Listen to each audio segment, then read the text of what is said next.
Okay, let's start. Okay, तो हम इस पॉइंट पे थे ना, export take place against the documents guaranteed by importers bank. That means forfaiter importer की बैंक को गारंटी देने के लिए कहता है, only then the export takes place. ठीक है, the exporter discounts the bill. अब नेक्स्ट स्टेप क्या होता है? अब एक्सपोर्ट हो गया, एक्सपोर्ट हो गया, बिल बन गए। अब सारे के सारे बिल्स जो होते हैं ना, वो एक्सपोर्टर किसको देता है? बेचा, डिस्काउंट मतलब बेच दिए, सारे बिल्स मैंने बेच दिए, किसको? फॉरफिटर को। अब फॉरफिटर क्या करेगा? हम डिस्काउंटिंग द बिल क्यों बोलते हैं इसको? सेलिंग ऑफ बिल्स नहीं बोलते हैं, हम डिस्काउंटिंग ऑफ बिल्स बोलते हैं। क्यों? क्योंकि फॉरफिटर है ना, ये सारे के सारे बिल्स खरीद कर हमको जो पेमेंट देता है ना, वो डिस्काउंट काट कर देता है, इसीलिए हम इसका नाम है ना ऐसे रखते हैं, डिस्काउंटिंग ऑफ बिल्स। ठीक है, exporter discounts the bill with the forfeiter and forfeiter presents the same to the importer। अब forfeiter के हाथ में ये सारे बिल्स आ गए। अब forfeiter क्या करेगा? मैच्योरिटी डेट तक वेट करके ये सारे बिल्स इंपोर्टर के सामने ले जाएंगे। इंपोर्टर को कहेंगे आप टाइमली इसकी ड्यू डेट तक पेमेंट कर दीजिए। ठीक है, या फिर अगर फॉरफिटर को भी वेट नहीं करना है ड्यू डेट तक, तो वो सेकेंडरी मार्केट में इसको सेल कर सकता है किसी और को, कोई और इन्वेस्टर जो खरीदने के लिए रेडी होगा। ठीक है, फायदा क्या होता है? देखो इसमें ना फायदा क्या होता है, अगर फॉरफिटर ने बेच दिया, समझो मुझे इंटरेस्ट है, मैं ये बिल्स खरीदना चाहती हूँ सेकेंडरी मार्केट में, मैं ये बिल्स खरीदना चाहती हूँ फॉरफिटर से। होता क्या है, फॉरफिटर ने मुझे बेच दिए सारे बिल्स। अब मुझे पता है कि ये ना अब फ्यूचर में ना 4 महीने के बाद है ना, अगर बढ़ गया, डॉलर का रेट बढ़ गया, $1 इज इक्वल्स टू 80 रुपीज हो गया, और एक्सपोर्ट हुआ था $1 इज इक्वल्स टू 70 रुपीज में, तो मेरा तो फायदा ही है ना। तो लोग क्यों खरीदते हैं, ये इन्वेस्टर्स क्यों खरीदते हैं? ये सोचकर कि एक्सचेंज रेट अगर बढ़ेगा तो मेरा तो फायदा ही होगा ना, तो इसलिए लोग खरीदते हैं।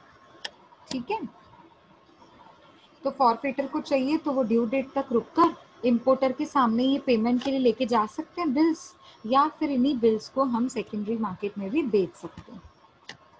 ठीक है, अब ये देखो प्रोसेस, मतलब जैसे हम लोगों ने वहाँ पे चार्ट पढ़ा था ना 1 2 3 में पॉइंट्स में, यहाँ पे भी क्या बोलते हैं इसे, प्रोसेस दिया हुआ। देखो फर्स्ट प्रोसेस, सबसे पहला एक्सपोर्टर एंड एक्सपोर्टर फॉरफिटर अपॉइंट करता है। सेकेंड में जो भी इम्पोर्टर है वो गुड्स को प्लेस करेगा, ऑर्डर प्लेस करेगा, या जो भी उनका बीच में कम्युनिकेशन प्रोसेस है वो चलेगा। थर्ड में सारी गुड्स उसको बेचेंगे, जैसे ही एक्सपोर्टर ने बता दिया कि इतने इतने गुड्स मुझे बेचने हैं फॉरफिटर को, टर्म्स एंड कंडीशंस डिसाइड हो गई, सारे क्रेडिट टर्म्स क्रेडिट सिस्टम सारे डिसाइड हो गए। अब थर्ड में ये गुड्स जा रही है, देखो दिख रहा है आपको, वाटरवे के थ्रू ये गुड्स बेचे जा रहे हैं, किसको? इंपोर्टर को। ठीक है, फोर्थ स्टेप में क्या होता है ये देखिए, इंपोर्टर बैंक के पास, मतलब बैंक है ना, इंपोर्टर को कांटेक्ट करेगी सारे डॉक्यूमेंट्स के लिए। किसकी बैंक? इंपोर्टर की बैंक। किसको कांटेक्ट करेगी? इंपोर्टर को, सारे डॉक्यूमेंट्स के लिए। फिफ्थ स्टेप में ये सारे इंपोर्टर जो डॉक्यूमेंट्स बना रहे हैं वो एक्सपोर्टर को दे रहा है, दिख रहा है आपको। अब एक्सपोर्टर अपने फॉरफिटर को ये डॉक्यूमेंट्स बेचेगा, सारे सारे बिल्स डॉक्यूमेंट सारे के सारे किसको हैंड ओवर करेगा? फॉरफिटर को, सिक्स्थ स्टेप में। अब आप सेवेंथ स्टेप देखिए, एक्सपोर्ट फॉरफिटर एंड एक्सपोर्टर के बीच में ट्रांजैक्शन हो रहा है, मतलब ये वो स्टेप है जिसमें फॉरफिटर एक्सपोर्टर को पेमेंट करेगा डिस्काउंट काट कर, ये वही तो स्टेप है।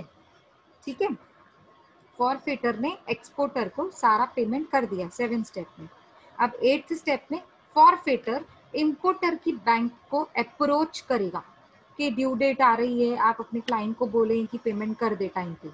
अब exporter sorry importer 9th step में, देखो यहाँ पे ये रहा 9th स्टेप, सारा का सारा पेमेंट इंपोर्टर क्या बोलते हैं, इंपोर्टर अपनी बैंक को पेमेंट करती है 9th स्टेप में, ये दिख रहा है आपको।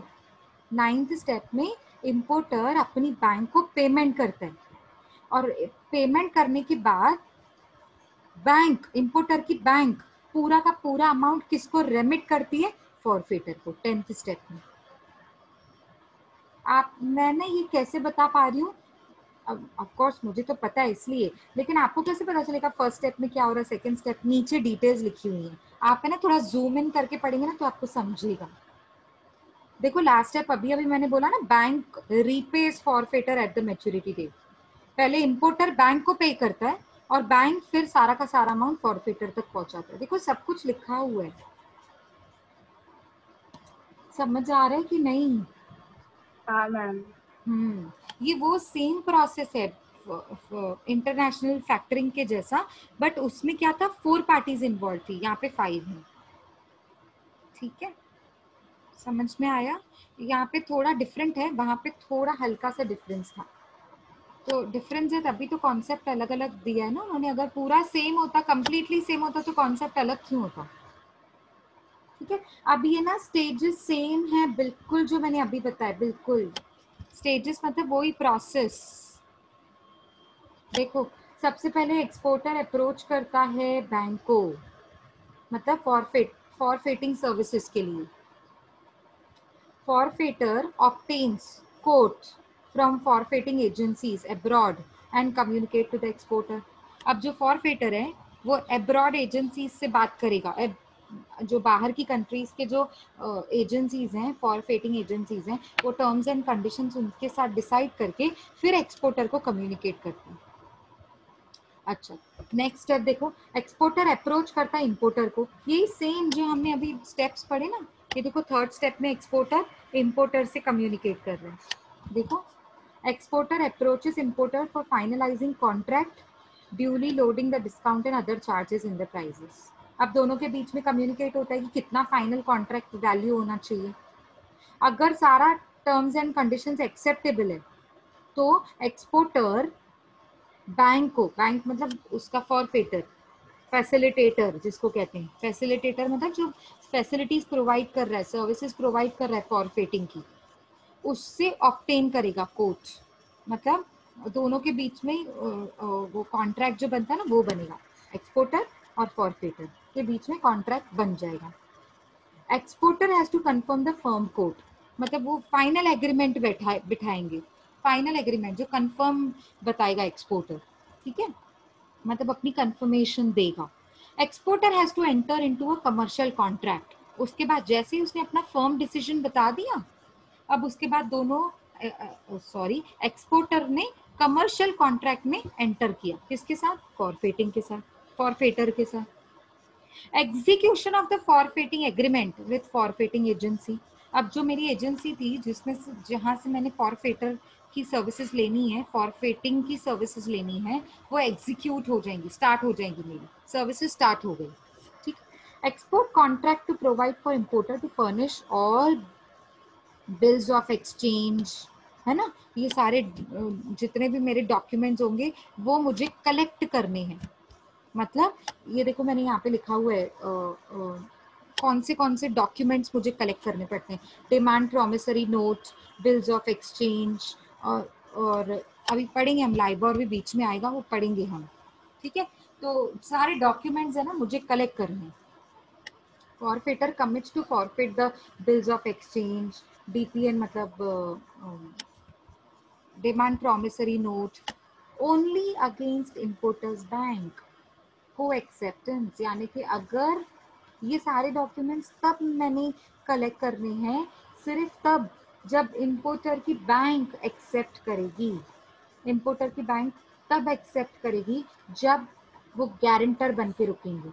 वो गारंटर तब बनेंगे ना जब लेटर ऑफ क्रेडिट देंगे, otherwise LC will be required to be establish. LC मतलब लेटर ऑफ क्रेडिट। ठीक है, अगर वो गारंटी नहीं देंगे तो काम कैसे चलेगा? ठीक है, export documents are submitted to bank duly assigned in the favour of forfaiter. ये सारे डॉक्यूमेंट्स किसके नाम पे असाइन किए जाएंगे? फॉरफेटर के नाम पे। किसको? बैंक को। ठीक है, अब बैंक क्या करेगी? किसकी बैंक की बात चल रही है? ये इंपोर्टर, इंपोर्टर की बैंक की बात चल रही है। अब इंपोर्टर की बैंक क्या करेगी? सारे डॉक्यूमेंट्स ये बैंक सेंड करती है सारे डॉक्यूमेंट्स टू इंपोर्टर्स बैंक, मतलब फॉरफेटर, यहाँ पे बैंक का मतलब फॉरफेटर है। फॉरफेटर ये सारे डॉक्यूमेंट्स इंपोर्टर की बैंक को भेजेगी कि आप इसको सारा कंफर्मेशन कर दो और फिर मुझे कॉपीज भेजो, सारा कंफर्मेशन करो साइन करके, सारे टर्म्स एंड कंडीशंस चेक कीजिए, और आपका इंपोर्टर आप पेमेंट ऐसे ऐसे इंस्टॉलमेंट में करने वाला है, वो सारा कुछ चेक करके आप मुझे इसकी कॉपी साइन कर कर फॉरफेटर को भेज देना। ऐसा करके लिख के ये डॉक्यूमेंट्स में आता है।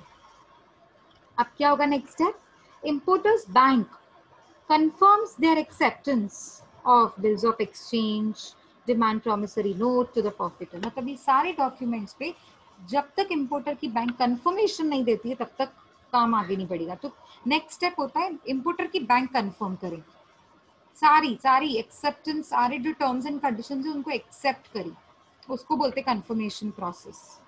नेक्स्ट स्टेप होता है forfaiter remits the amount after deducting the charges.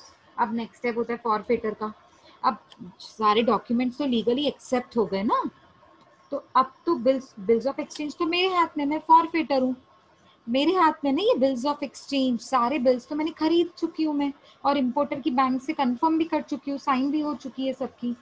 तो अब फॉरफेटर को एडवांस पेमेंट करना पड़ेगा डिस्काउंट काट के, किसको, एक्सपोर्टर को।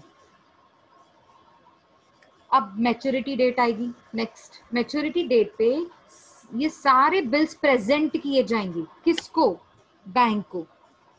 किसकी बैंक को, इंपोर्टर की बैंक को।